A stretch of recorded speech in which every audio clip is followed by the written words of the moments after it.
dans la tragédie des communs de Harding, l'idée c'est de dire au fond que nous serions de simples maximisateurs, ok, totalement individuels et égoïstes.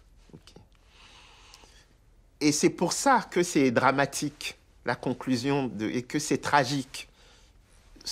Mais quand vous voyez la conception d'Elinor Ostrom, vous voyez quand même qu'il y a cet optimisme en la capacité de l'action collective à justement répartir de manière équitable des biens dont nous avons en partage l'utilisation. Il y a beaucoup de débats depuis l'attribution du prix Nobel à Elinor Ostrom à ce que c'est qu'un commun, sur ce que c'est qu'un commun. Mais de mon point de vue, finalement, le commun, on peut le définir avec un triangle qui a 3 sommets. L'un, c'est la ressource. Il y a toujours une ressource, qui n'est pas forcément une ressource matérielle. Ça peut être une ressource immatérielle sur Internet, par exemple, un logiciel libre, ou bien une œuvre artistique. Bon.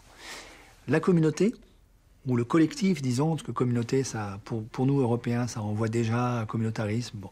Disons, le collectif, qui prend en charge la ressource, et qui peut d'ailleurs s'auto-instituer lui-même comme étant celui qui va prendre en charge la ressource, et puis les règles que ce collectif se donne à lui-même pour prendre en charge la ressource. Et au fond, il n'y a pas de commun sans les trois sommets du triangle. Ce qui va caractériser, disons, l'exercice d'un régime de propriété commune ou partagée par ce collectif sur cette ressource, ça va être la nature des règles qu'il s'est données. Et au fond, le travail d'Elinor Ostrom, qui faisait de la science politique et du droit avec des économistes, ça a été de décrire et d'essayer de décrire d'une manière un peu universelle le type de règles que les collectifs humains se sont donnés en pratique, historiquement, et qui ont permis effectivement de protéger un certain nombre de ressources comme commun. Ouais, il me semble que dans la notion de commun, il y a quelque chose d'important qu'il faudrait, ça serait peut-être le 4e élément que je pourrais rajouter à la définition.